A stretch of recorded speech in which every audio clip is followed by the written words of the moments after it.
저희가 준비한 4위인데요. 현직 검사가 그랬습니다. 범죄가 카스테라냐? 무슨 얘기일까요? 검사들은 선거 수사를 뺀 건 정치꾼들의 야합이다. 이런 건 어떻게 법으로 만드냐? 격양돼 있습니다. 오늘 최근 2번이나 사표를 냈던 김호수 총장 오늘 또 기자회견을 자청했습니다. 검찰이 어려운 여건 속에서도 국민께 능력을 인정받았던 것이 공직자 범죄와 선거 범죄입니다. 검찰이 공직자 선거 범죄 수사를 못하게 하면 공직자 비리나 선거 사범에 대한 국가의 범죄 대응 역량이 크게 감소하게 될 것임은 명약관화한데 국민들이 그것을 원하시지는 않을 것입니다.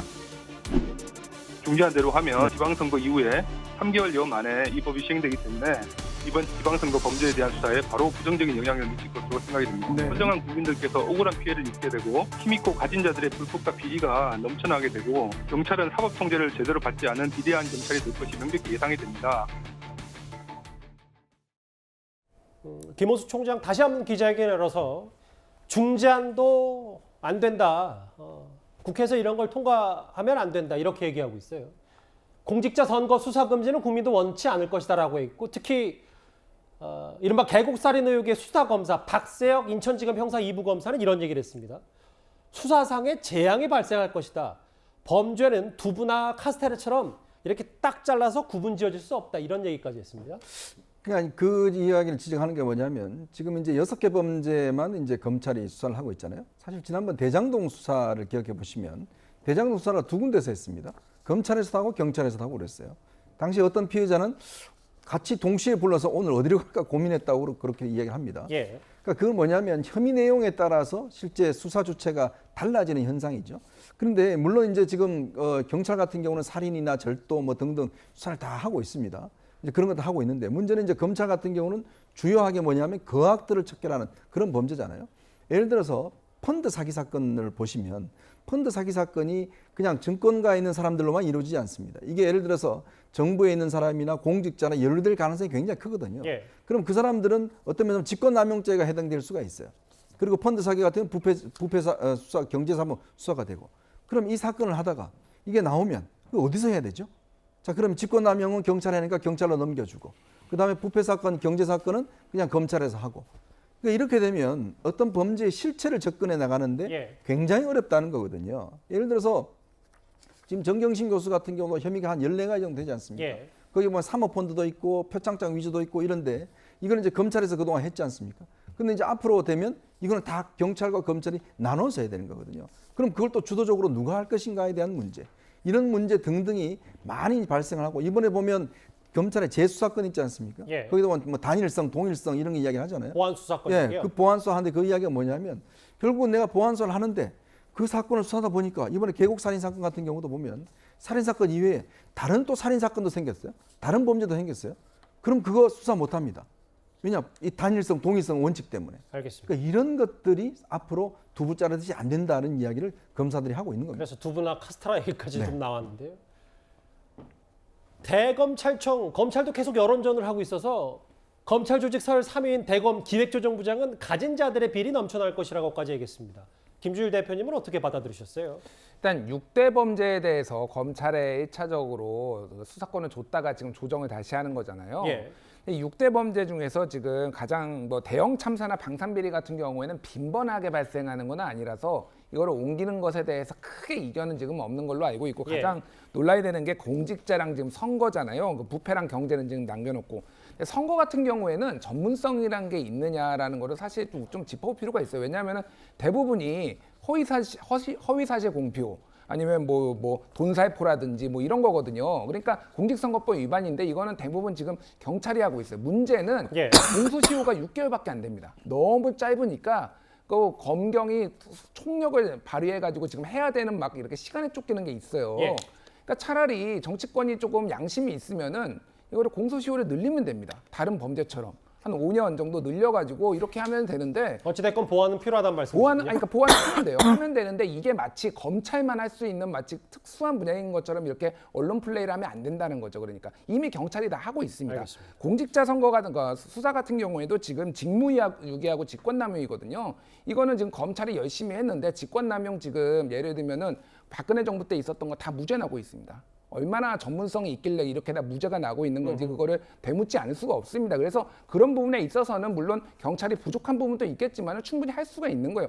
우리가 처음부터 완벽한 게 어디 있습니까? 그러니까 이게 경찰이 100% 잘한다라는 게 아니라 예. 그러면 검찰의 어떤 과도한 그동안의 권력이나 이런 것들에 대해서는 어떻게 하자는 건지에 대해서 안은 안 하고 무조건 이런 부작용이 있다 저런 부작용이 있다. 그건 안을 내면 됩니다. 어떻게 하자라는 건지. 근데 초반에 제대로 100% 조직이 잘 갖춰져도 들똥말똥한 게 사실 시스템 바꾸는 거 아닌지 좀 그런 생각도 갑자기 들었어요. 그런 부분에 저는 충분히 우려를 낼 수 있다라고 봅니다. 그런 그러니까 그거에 대해서 대안을 좀 냈으면 좋겠는데 지금 반대만 하고 있는 게 굉장히 갑갑하다라는 거죠. 그러니까 알겠습니다. 민주당 안도 문제가 있어요. 저는 분명히 그 부분은 인정합니다. 예.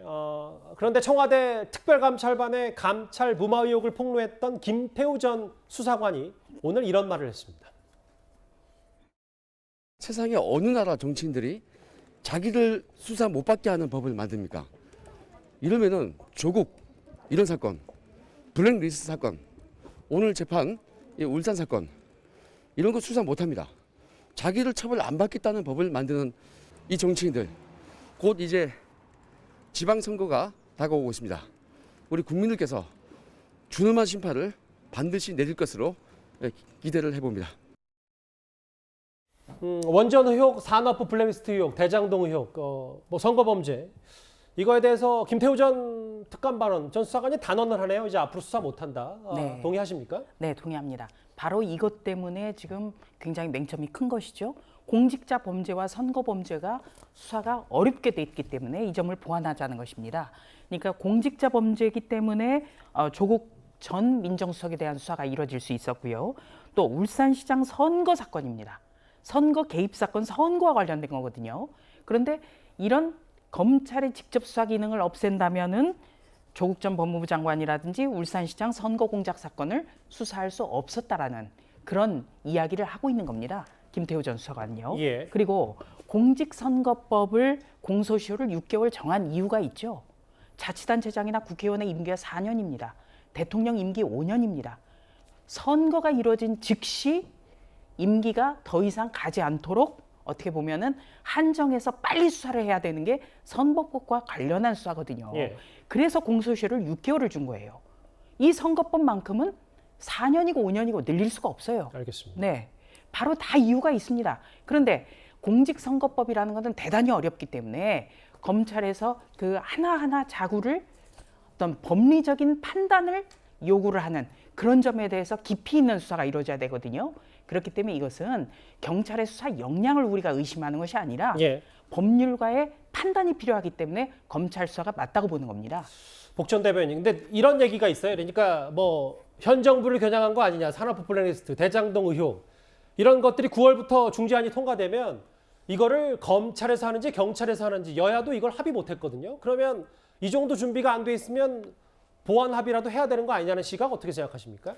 우리가 유예 기간을 4개월로 하자라고 합의했지 않습니까? 예. 이 기간 동안 저는 두 가지 법을 형사소송법과 검찰청법 통과시키고 곧바로 부수 법안이 18개 법안이 있어요. 예. 이 18개 법안에 대해서 이 정신에 맞게끔 조정을 하면 됩니다. 내용 채우기를 충분히 할 수 있는데 핵심을 정해놓고 나서 부수 법안을 처리하는 거예요. 예산도 예산안 처리되고 나서 이 예산안과 관련된 법안들을 우리가 처리하는 것처럼 이 부분도 마찬가지예요. 예. 그래서 이러이러한 우려가 된다라고 하는 부분은 부수법안 처리를 통해서 다 할 수 있는 것들이기 때문에 저는 그 부분에 대해서는 우려를 하지 않아도 된다라는 말씀하고, 그러면 검찰에서 수사권을 갖고 있으면 모든 게 다 잘 됐나요? 지금 이런 이야기가 나오는 게 뭡니까? 검찰이 지나치게 많은 권한을 가지고 무수부르의 권한을 행사하고 예. 별권 수사를 수시로 행사하고 심지어는 어떤 그 재판에 있어서 증언 이런 것들을 강요하고 조작하고 이런 것들에 대한 그동안의 폐해가 나왔었기 때문에 검찰에 집중된 이 권한을 나누지 않으면 우리가 선진 시스템으로 가기 어렵다. 라는 판단 아니었겠습니까? 이 부분을 한 번쯤은 환기시켜 봐라라는 말씀드리고 싶습니다. 예. 참 검찰이 잘못한 게 있죠. 근데 저희 기자들도 5분 냅니다. 자, 그런데 5분 했다고 언론사 없앱니까? 어떤 면에서 보면 경찰 그 수많은 사건들 합니다. 자, 경찰 다 100% 잘했습니까? 다 조직에 문제가 있어요. 그렇지만 그 조직이 가지고 있는 고유의 기능이 있습니다. 그 고유의 기능을 얼마만큼 잘 수행했느냐. 그 부분에 따져야지. 자꾸 민주당 쪽에서는 검찰이 잘못한 부분만 다 100% 잘못한 것처럼 예. 검찰이 무슨 악인 것처럼 이야기를 하는데 그렇기 때문에 그럼 아예 검찰 없애주시죠. 검찰 뭐 기소 없애고 다 경찰이 하면 되겠네요. 김호수 총장은 오늘도 이 정치인들, 고위공직자도 쏙 빼면 국민들만 피해본다 이렇게 얘기를 했는데요. 일단 서초동 검찰 검수 안박과 관련된 격앙된 반응까지 만나봤습니다.